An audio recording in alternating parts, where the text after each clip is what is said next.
just to give you an idea, that is usually frowned upon in journalism to discuss spirituality, and in this particular case, Christianity. And the reason is, from a business standpoint, you could alienate a good portion of your listeners, viewers, readers, whatever you want to call it.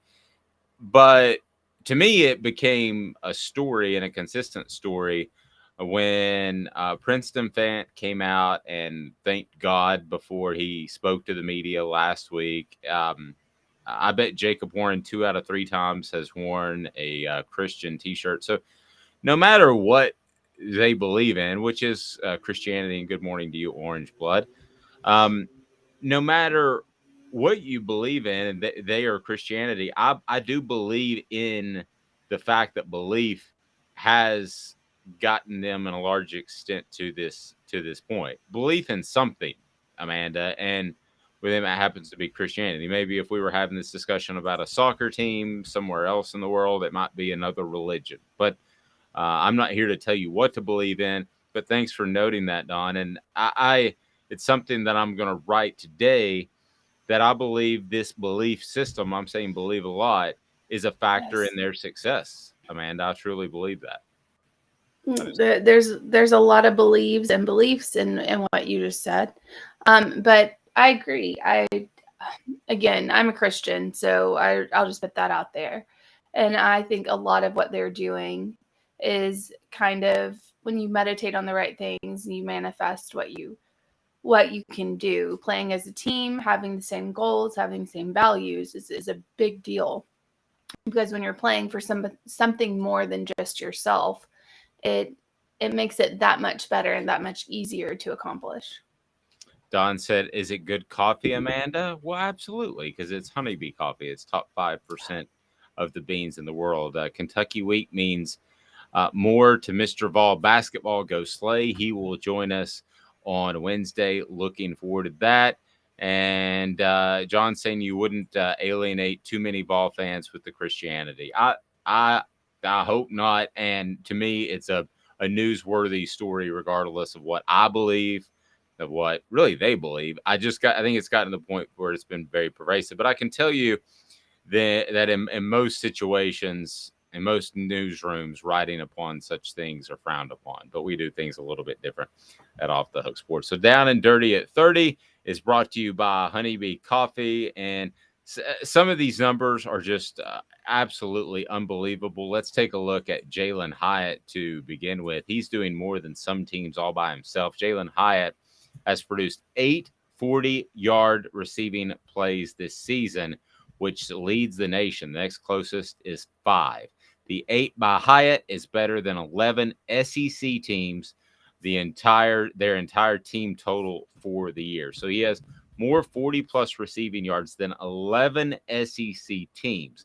Hyatt has produced, again, 8 40-yard receiving plays, which is just unbelievable. That tops Arkansas, Alabama, Auburn, LSU, Florida, Ole Miss, Missouri, A&M, Vanderbilt, Georgia, Mississippi State. Now, we could say these were inflated numbers if they came against Ball State, Akron, and UT Martin, but that's not the case. Many of them, 4 came against Alabama. So the Jalin Hyatt story is one that I think is probably and there's so many good stories. It ranks right up there. The fact that he has admitted publicly that he was just absolutely not ready to step into any sort of a starting role, that he thought he was, but he wasn't last year. And I've just continually, Amanda, been blown away by that young man. He's got faith in something, that's for sure.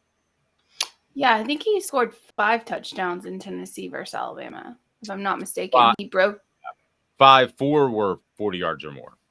Oh, okay. I thought you just meant that he scored 5 touchdowns, but he did break a record, and that's pretty insane considering, all of the good wide receivers that Tennessee has and has had in the past.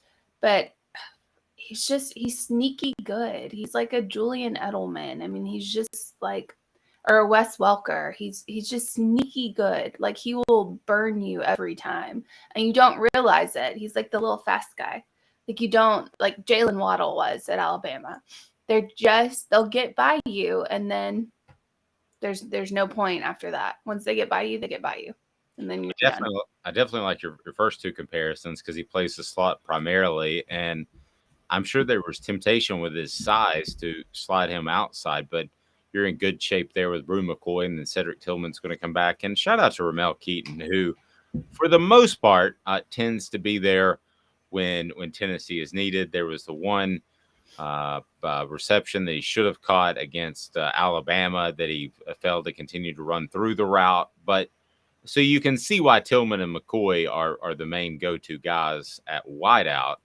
But again, Ramel Keaton had a big game, and he would be the number one receiver in a lot of different places. We'll ask Chris Landry about that later in the program. The coach, Chris Landry, will join us of LandryFootball.com. And then a breakdown of Tennessee's remaining schedule. So now with UT Martin, which everybody knew was going to be a win, let's take a look at the projected point spreads.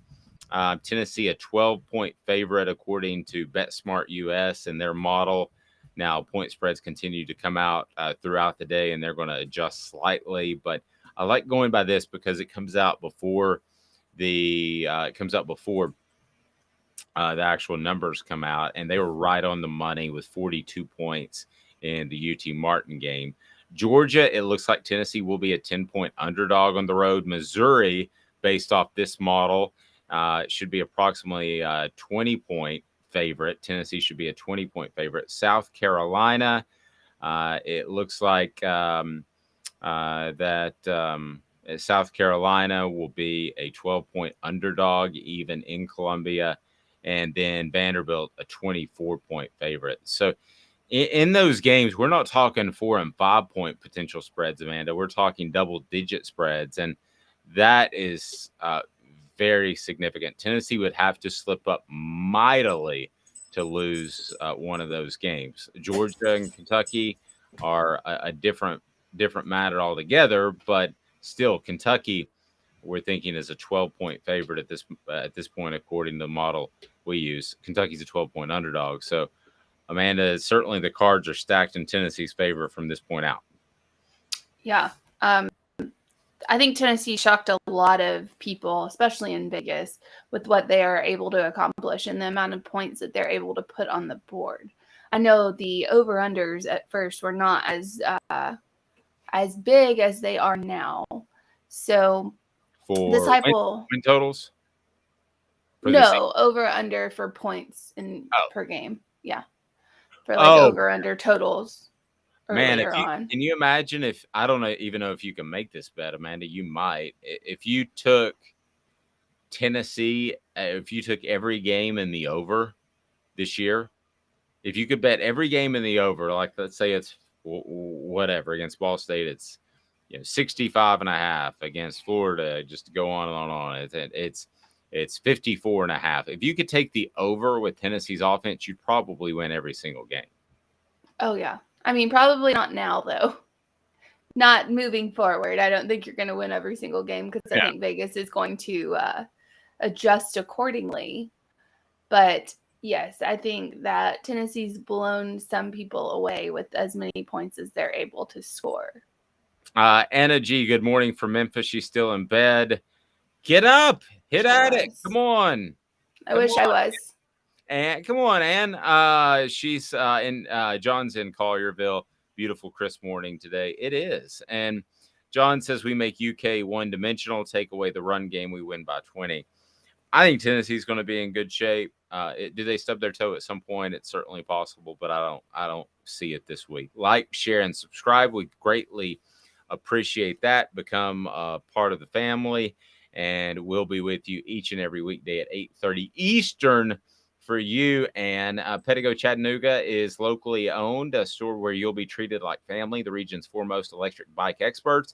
They put their hearts into helping you find the perfect electric bike and get the most out of it for many, many years to come. Pedigo Electric Bike is the very best way to experience Chattanooga and beyond. They are simply awesome. So check them out, Pedigo